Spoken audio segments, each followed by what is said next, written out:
I think the thing about Miss Saigon, which when I first heard it over 30 years ago, that has surprised me about its length, is that, of course, it was written a very short time after the Vietnam War.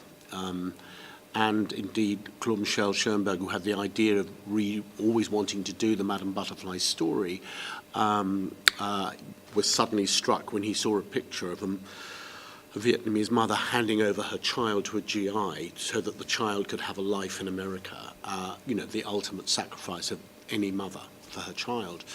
That, you know, we thought then, I mean, it was very raw in America, and the rest of the world, of course, had watched the tragedy on television. But I never thought that 30 years on, that the war would be engulfed with so many different places where you could set a similar story, whether it be in Syria, whether it had been in Iraq, whether it was in Ukraine, whether it's in Afghanistan. I mean, sadly, the themes in the show are, if anything, more contemporary than ever. The idea that when you see at the end of Act One with this show, the refugees going across the dangerous crossing across the China Sea to escape to Thailand for a new life, we're seeing this hundreds of thousands of people coming across the Mediterranean, something we could never have imagined then.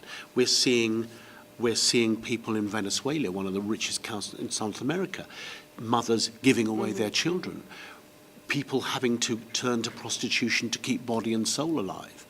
You know, we're seeing people, South Americans being turned away on the border from America as they're marching through. Everything that is in Miss Saigon. And I always knew this show had to be done very, very carefully, because it is a show about reality. Most musicals are not about real stories.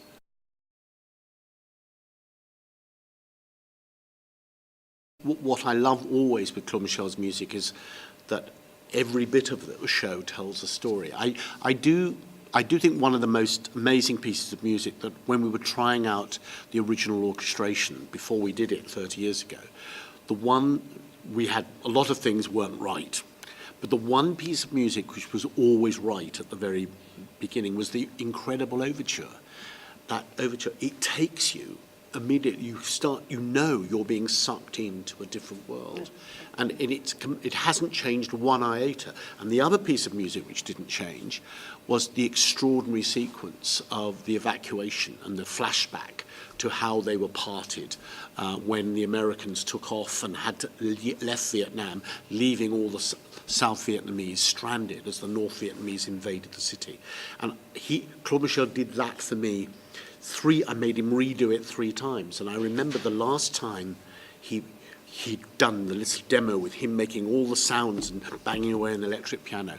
I was driving in my car on the way to my home in the country, and I knew he had hit it exactly right, because I was crying, and I had to pull my car off the motorway onto the hard shoulder and just allow it to finish. And I rang him up and went, "It's perfect." And from that day, which was long before we went into rehearsal, to this, it never ever changed.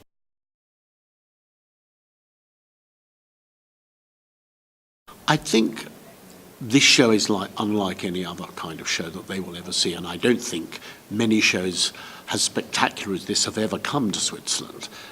I would see the show because it is an extraordinary story. It's incredibly powerful. It's a very spectacular show in that it requires to go through so many areas. You go through the swirling streets of Saigon, you go into Bangkok, you get flashbacks to what it was like when the Americans left, with the famous helicopter scene. There are huge parades in it, and yet at the heart of it, it's 5 people, like all the great operas, like La Bohème, La Traviata, Aida. It is their story that is so compelling and so heartbreaking. And I would say, people coming in Switzerland to see it, go via your local chemist and bring some tissues, because you will be crying as well as being elated by seeing this marvellous story with this wonderful cast.